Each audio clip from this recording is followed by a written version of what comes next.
In the latest beta for Flight Simulator 2024 Sim Update number 1, there's a surprise.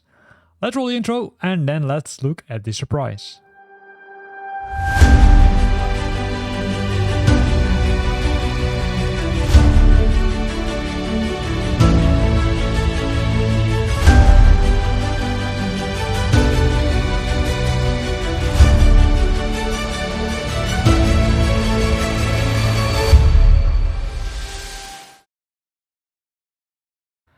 In the latest Sim Update 1 beta build, there's a surprise. It is the 185, the Cessna 185 Skywagon. But before we're going to dive into the details, let's first look at what kind of aircraft type it is and also a little bit more about the history. It's an aircraft which has a powerful 300 horsepower Continental IO 520D engine. And the Cessna 185 doesn't fly, it conquers the skies, right? It's known for its exceptional short takeoff and landing capabilities, also known as the STOLs. And the Skywagon turns even the most rock terrains into welcome mods, just as the grassy airstrip you're seeing. But imagine that you can land on secluded beaches and grassy mountain strips or even a snow-covered lake. That's all possible with the 185 Foxtrot Skywagon. It makes the wild truly accessible, adapting to your every adventure, right? No matter what you want to do. What sets the 185 Foxtrot apart is its adaptability, right? You can swap out the wheels for floats and you're skimming across lakes using the alpine skis, or you can also attach skis and winter landscapes, just what you prefer. It's like the multitude of aviation, versatile, reliable and rugged. Pilots do even speak of the Skywagon with reverence. It's an aircraft which has a tailwheel design, which demands skills and respect, especially during takeoffs and landings, right? Because it's, I would say, kind of flexible on the back. Mastering it isn't just about flying, but it's also about embracing a challenge that sharpens your instincts and connects you more deeply with the aircraft, compared to, for example, the Cessna 152 and the 172, which are more easy to fly, or at least the takeoff and landing is a little bit easier. Now let's look at the history of the aircraft. It's going back to the 1960s, right? Even though the production ceased in the mid-1980s, these planes are still sought after, especially in the bush flying community. So really popular with bush flying people.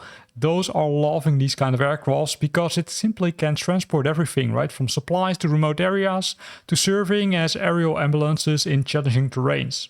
But let's talk a little bit more about the specs from the aircraft. The Cessna 185 Foxtrot Skywagon boasts a maximum cruise speed of around 145 knots, right, which is 167 miles per hour, and a range of roughly 720 nautical miles. It uses a surface ceiling of 17,100 feet and can climb up at a rate of 1,070 feet per minute, which is, say, not that bad. With a useful load of approximately 1,500 pounds, it can carry amply cargo or passengers, right? So you can I would say you can take passenger with you, you can take cargo, or you can take a mix, but hey, don't cross that pound because then you likely won't come off the ground. And it makes it ideal for transporting, I would say, both passengers as well as, I would say, cargo. In the past, the aircraft was used for multiple things, like flying humanitarian missions into the hard-to-reach places and weekend getaways to untouched wilderness. It's an aircraft that doesn't just go from point A to B, it transforms the journey itself into the adventure. If you love flying the de Havilland DHC-2 Beaver or the Piper PA-18 Super Cub, then you likely also will love this 185 Foxtrot, because they're sharing a little bit of the same legacies in bush flying. So with that, let's look at the details how this aircraft is available in Flight Simulator 2024. Previously, it was announced on multiple posts or multiple, I would say, articles that it was available already, but it looks like that there's a dependency on the sim version. So likely Asobo will make it available for everyone once Sim Update number 1 is general available, which will hopefully be pretty soon. So let's have a look at this Cessna 185 Skywagon, right, which is developed by both Microsoft and Coronado. Well, likely Coronado did the most of the work, but that's another discussion. So if we click on configure, we can look at the multiple versions, right, because there are multiple versions of this aircraft which you will get. First of all is the fairings, which is this one. Then you will get the ski version, which you can use to land and take off from skis. You've got the Tundra version, which has the bigger wheels. And if we scroll further to the right, We've got the standard version, which has the small wheels, but also the amphibious one, which you can use to land on the water. Pretty cool, isn't it? So this aircraft is suitable for carrying passengers. You can see that there's some, let's say, work to be done, right? Because these fields are not populated, but I do expect that it will be populated once the update is available. Also, there's some errors because there are some seats. It says 0, the cruise speed is set, the landing surface is being set correctly. Also, the maximum altitude and the range are being configured correctly, or at least I assume that they're correctly because I didn't double check it, let's say, on the public side from the Cessna 185 Skywagon. So if we go to the liveries, we can see that it comes with multiple liveries, right? It's livery number 1, which is blue, livery number 2, which is red, livery number 3, a different color blue, livery number 4, red, and then I would say my personal favorite is the livery white, or even better, if we scroll down the list, we will find some other liveries. But it also depends on the let's say version of the aircraft that you're using. Because if we would go back to the variants, and if we would, for example, select the fairings, and then go to the liveries, we will see that this one comes with other liveries, right? This one comes with more liveries. For example, it comes also with the livery white, but also with livery number 8 and livery number 7, which is, I would say, pretty cool. And those are the ones which you can use out of the box, right? There's no need to buy additional ones. It looks like that in the future, Microsoft and Asobo will likely add an option to buy additional liveries, but for now, that's not the case as far as I figured out. So based on that, what do we have else, right? Because we looked at the Cessna, so let's go back to the configure option because I pressed one option too far. Is of course the view and the payload, right? Where you can manage your view. This I would say is kind of default with the every aircraft, right? And you can change it either by moving this button over here, right? To add more view, or you can use the mouse, which I'm currently doing, or you can use the menu scroll up option to review or deview the aircraft. I would say keep an eye on this, manage the balance, right? The total mass, which includes both the aircraft, the passengers and the cargo, as well as the fuel. And you shouldn't exceed this maximum weight, right? Here you can click it. And there you can, let's say, change the other things. Like, for example, you can adjust the quick fill. You can, for seats, right? Which simply means that you can add some additional passengers. And here you can see that you can add multiple passengers, right? 2 on the front, 2 on the back. You can change the cargo, and you can also make the make it completely empty and change the center of gravity, because that's where CG stands for. Once you're good, you can say, hey, I want to load the aircraft, right? Because what you currently do is simply use the electronic flight bag in the, say, flight bag application, yeah, to control the mass. So, and here we are at the airport, right? We can see the aircraft is already there. I would say it's a little bit bad weather, right? So let's do the, I would say, review a little bit quicker because also it gets really wet. Well, if we start here, right, you can see that it's really, I would say, high quality, right? You can see the usage over here, right? Oh, let me do this. You can see the usage over here. You can see a lot of details over here where you can see all the knobs, but also all the screws which are in here. And if we would look under the wing, right, we can see a similar pattern, right? So a lot of details over here, which are added to this aircraft. And of course, we can see the co-pilot already sitting nice and dry. Exhaustions are there, right? And also it has been updated, so you will need to do some manual tasks before you can take off, right? You need to remove the engine covers, you need to remove the chocks which are over here.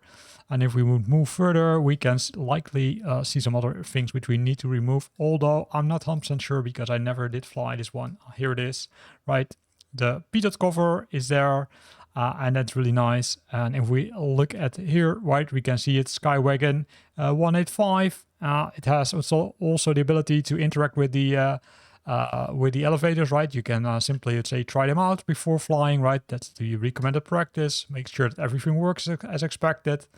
The same thing is applicable to the rudder, which we can also easily check, right? Pretty nice. But you can see some, I would say, if you see, if I move it, you can see some, I'd say, some shadowing. I'm not sure if that's caused by the NVIDIA drivers and the DLSS 4, but let's see, right? Let's keep our fingers crossed. Here we can see some more things, right? We can see, I would say, Of course, the gears, which we can check, right? So that's, I would say, normal, right? That's pretty good. So pressure is good. We can remove, of course, the chocks also when we're playing. So if we would, I would say, use the mouse, right, we can move them or remove them. And the same thing is applicable to the engine covers. Oh, not the electronic flight bag, but the engine covers, which you can easily remove by clicking on it. And then you will be able to look into the engines. And it's also pretty interesting. Let me move away. So because you can also see that these are really, I would say, highly detailed, right? You can see the lights over here. You can see the propeller containing, I would say, all kind of stickers and brands. Here's also some, I would say, not sure if it's duct tape or something, but something which keeps the keeps something to the wing. And as you can see, we can also remove all those things really easily from the covers. Now, what are the other things which you can do? Right, you can open the baggage door, and the baggage door is currently empty, so there's nothing in it, which is cool. So let's close it. Come on, close it, I say. And then we can go and jump into the aircraft. And that's where the fun starts, right? Because I initially thought, okay, hey, let's go and try this out. And you need to, would say, kind of walk and try out it a bit because it's, I would say, it's very sensitive for some reason. And now we're in the aircraft, right? It automatically closes the door, which is nice and does not happen with all the aircraft, so be aware of that. So let's have a look at the cockpit, right? So this is the cockpit. It looks pretty nicely detailed. Let me move using the mouse. So on the back or on the top, we can see some instruments, right? Which is the cabin lights, which you can switch on or off. You can switch on the courtesy light, but also the avionics brightness, right? If you want to increase the brightness during this, I would say, rainy weather, right? That might be very useful. You can change it over here. Then in the back, you've got, let's say, room for 2 passengers, which you can take with you. These air coolers can't be controlled. But what we will have over here, we've got the air or the cabin air control. That one can be controlled, right? You can open it or close it. Also the nice warning signs over here. And also I would say the pattern over here is really detailed. You can see that they really spend some serious time on, I would say, updating this aircraft, right? And I might think, okay, what is this? Well, this is the temperature meter. So you also have a temperature meter, not on, well, it might be a little bit hard to see, but on the right side we have it, but on the left side, it looks like we don't have it. Now, if we look over here, we can also see that, I would say, the glass of the cockpit, it's not very clean, but that makes it more realistic. And we can see the compass in the center, right, which we can use. You might think, hey, you can move it, but based on some tryouts, I don't think you can move it. It's simply stuck here, and you can't, say, move it up or down. And over here, we've got a lot of gauges, right? We've got the clock, we've got the exhaustion temperature, and you can see that everything is, I would say, kind of good, right? Because you can also hover over those items if you're not familiar with this aircraft to figure out, hey, what are these instruments for? Not all of them. In most cases, are only the buttons which you can move. I would have loved if they also would, say, have shown the data once you're hovering, for example, over this gauge, which shows you the airspeed, or this one, the vertical horizon, or this one, the altitude meter, or the compass. That would be even more nicer, especially for people who are completely new to this aircraft. But if you're used to flying in the Cessna 152 or 172, you're probably familiar with this, right? Here we can see the OBS and the CDI, which we can move. The vertical speed meter, I would say, compass again.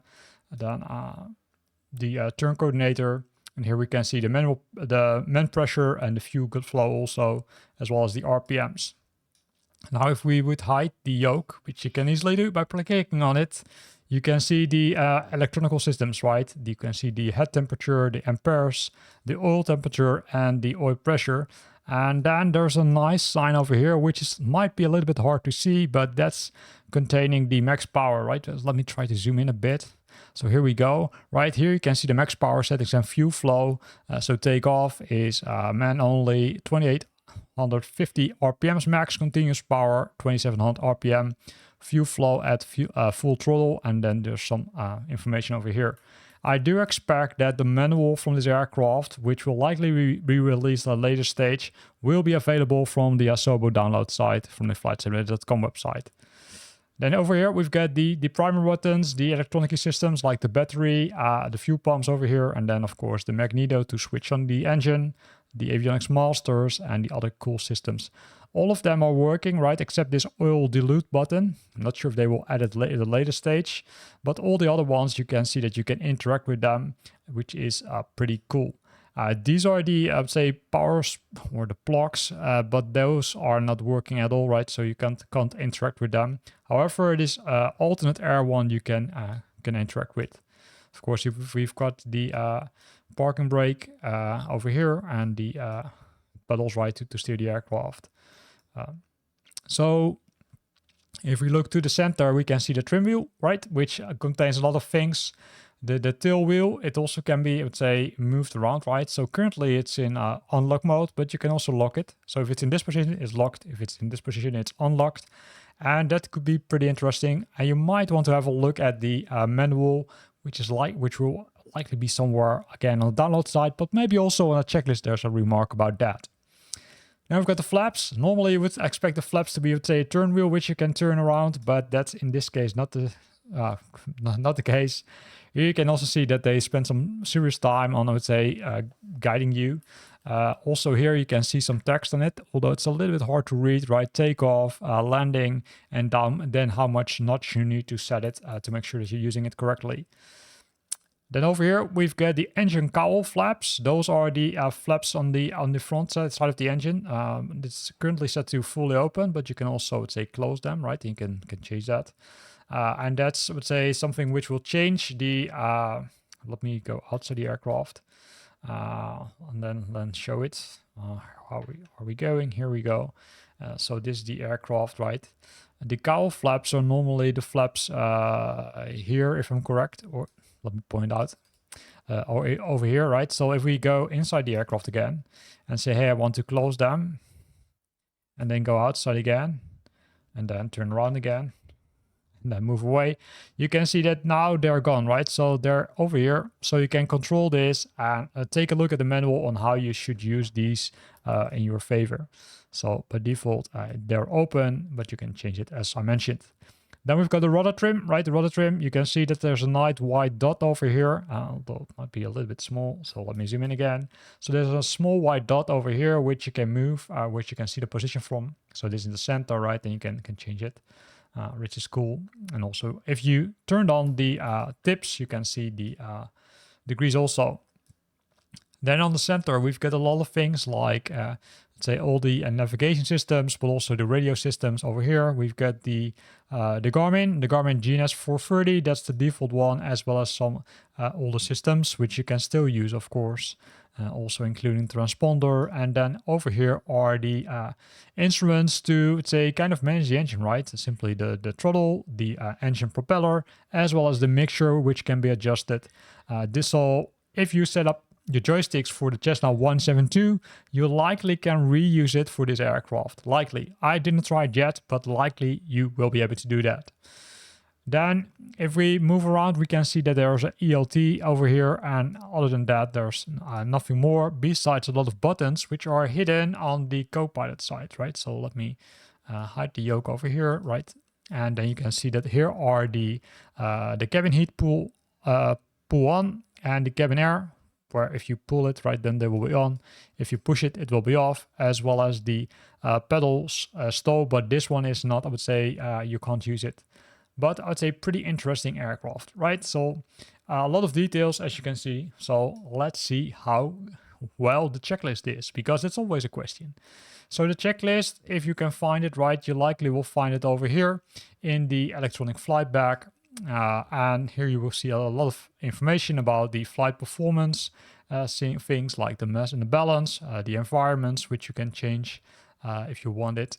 And also if we go back, we can see the checklist. So the checklist, right, depending on how advanced you want to make it, you can make it yourself easy by setting it to the standard. But if you want to make it yourself more complex, you can move to standard or expert, depending on the level of detail you prefer.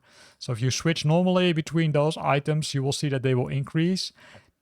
In this case, they're not increasing that much, to be honest, but that could also be because we're using the pre-flight inspection external.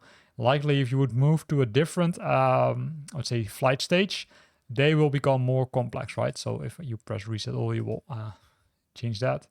And if you want to hide that menu, you can simply use the arrow, which will simply show you the things. So here we can go, for example, to the starting the engine. So let's move to standard. Well, also not a lot of differences. Starting the engine, 9 steps. Go to expert, also not a lot of changes. Before takeoff, 18. Also not a lot of changes. Before landing maybe then. Also not a lot of changes. So in this case, the level of, the level you select, either standard, detailed, or expert, or advanced or expert, sorry, there are not a lot of differences, but you can see that it contains all the necessary steps to go to, and you can simply check them off off the list, and then you will be good to go. So you can check everything, and then once you're done, you can do that. But what if you don't know where to check these things? Or for example, where do you find the right aileron or the right tire? Then you've got those arrows, which are the look ats. I will show it, I would say, once I'm in the aircraft, because I checked all these things, or most of the things, which makes it really useful, because you also have an option here, so if we go to the before the standard starting the engines, we can click the arrows, which will bring us to the instruments. In some cases, we'll be at very weird positions, such as this one, because it's over here. It says, okay, hey, you need to make sure that the valve is set to open. Well, you almost can't see it because it's in the Copilot. So hopefully they will resolve it. But I would say this is kind of a nightmare, So you can move it, toggle open, toggle close. These are the buttons which you can use, but hopefully they will resolve it soonish, because this is kind of a nightmare, You can imagine that this is not very user-friendly. Then you can go to the full steps, and then once you've done that, you can start the engines. But that's simply a matter of, clicking on these icons and then making sure that it's, set correctly, So move this one to full open. Then let's go to the brakes. Then you can test the brakes, of course. And you can go to the electronic equipment, make sure that everything is off, make sure that the flaps are set correctly, check functioning, Well, how can you check their functioning, You can move it over. So if we push the mouse button and then right-click it, you can retract, and you can see that they're, working. Although you must look at the outside of the aircraft, of course, if they're really working. You can see that they're working, so that's good. And you can, do the same trick over here, right-click and then right-click, and then move it completely down again if you want. But be sure to put it in the right position. Of course, if you've got a joystick, it will be much easier, Then the cowl flaps need to be fully open. The cowl flaps can be found over here, as well as the tail wheel needs to be set to unlocked, which is the default position. Now it's locked and now it's unlocked. So once you've done that, you can start the engines, because we want to hear the engine sound, don't we? So let's go to this part. So in some cases, you will see that it does not work always good. Although I must say that compared to, previously, it worked a lot better. So that's good, So you saw that this gouge was, kind of, fluctuating a bit. So that's good. Then we go to the mixture, which need to be set to rich. If you don't know what it is, rich, and so this is not rich, this is lean, and this is rich. So pushing it in is completely there. It's also mentioned here, push the mixture leveler completely. Then we've got the max RPM, or must be fully pushed. It's also the case. That's the default. This is the max RPM. No, sorry, this is the max RPM. Sorry for confusing. So this is all the default position, which is good. And then the propeller power leveler needs to be idle. And then you can switch on the pumps, So these are the pumps, few pumps. You can switch them on, put it here, and then go to the throttle, Throttle needs to be opened 1/2 inch, yeah. So let's push a bit, I said, not too much. And then we can go to the ignition, and then I will shut my mouth, and then we can listen to the aircraft. Well, that didn't sound good, right? So, what did we do? What did we miss? We missed something, 100% for sure. And I do think that I already know what it is, It was that, likely it's somewhere, is that thing over here, which we couldn't see very clearly because we've got the fuse selector over here. But likely it's that one single button, which we did check here, fuse, this one. So let's press it again. So now it should be good. And then go back to the engine. And then let's have a look again. And now you hear the sound, right? You hear directly that the Copilot starts to ask for permission. And then you can switch off the fuel pumps, right?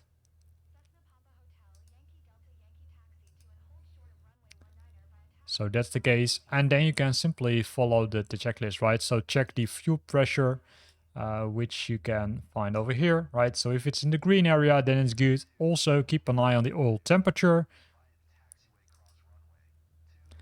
And then once you're done, you can continue with the before checklist, etc. Right? So this is how how you can start the aircraft, but this is also how you can manage it, right? So the most hardest thing is, I would say, finding this secret button, which is hidden under the Copilot. It's the fuel valve. You need to make sure that it's set to this position, right? Oh, here the Copilot goes away, finally. And then once you've done that, it's simply a matter of following the checklist, which is, I would say, kind of short. And also currently it does not really show the differences between advanced and expert, but likely that will come into the final release of the aircraft, which will hopefully be very soonish. So with this, right, what can we do else? Well, we could do some more things, right? For example, we could start the electronics and the radio master, for example, which is pretty interesting because how can a Copilot talk with the ATC if the radio master has not been switched on? But maybe I'm wrong. And here you see that GNS 430W, which is the system which you can use by default. It shows you the software version, working title version 207, then landing and terrain database via Microsoft Flight Simulator, which is good. So aviation database. So some, I would say, branding, some is over here, all maps and terrains. Yeah, so general reference to your surroundings and as an aid. And here we can say, okay, hey, we're okay with it. So press the OK button, and then you will see this system, right? So set full fuel, go to checklist, and then say, okay, hey, I'm going to the checklist, right? And then you can use this GNS 430, which I will likely show you in a future video. Now, if you want to control the engine or the radio navigation yourself, right? Here are the systems which you can use, right? On this end is the navigation part. On this end, there's the COM part. Or it's, I would say the other way around. On this case, there's the navigation part. On this case, there's the communication frequencies. So these are the ones which you need to change. If you want to change, I would say, talk to a different, I'd say ATC, right? So not the tower, but maybe departure or something, or ground. Then here are the navigation frequencies, which you can change easily. And also you can see that you can simply change them by moving those buttons, right? And swapping the radio frequencies pretty easily. Then below, we've got the ADF, and we've got the standby / the timer. And then on the bottom here, there's the transponder, right? So if you're flying and you got an, I would say, got a code, then make sure that you will push it in here, because else you will not be, or cannot be tracked, and you could result in some problems. So pretty easy, I'd say, from at least from starting point, it's a not too hard aircraft, right? It's comparable with the Cessna 152 and the 172. It has some different things, right? It comes with multiple models. But if you look at the quality, if we look at the graphical quality, I should say it looks pretty cool. How it is from functional level, right? I'm, let's say, not sure yet, right? Because I didn't have time to test it too roughly. Let me know if you did test this aircraft, if you're participating in the beta, and let me know how realistic is it. Is it really realistic, or are there things simply missing? Again, use the comment box below this video to let me know.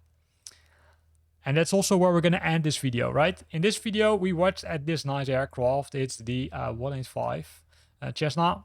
It's completely new. It's currently only available in the beta build of Flight Simulator 2024. But as soon as sim update number 1 will be there, you will be able to fly this aircraft also. Again, here ends this video. Hope you liked it. If you liked it, then do thumbs up, because then I know that you're liking these videos. And if you got other comments, then feel free to use them.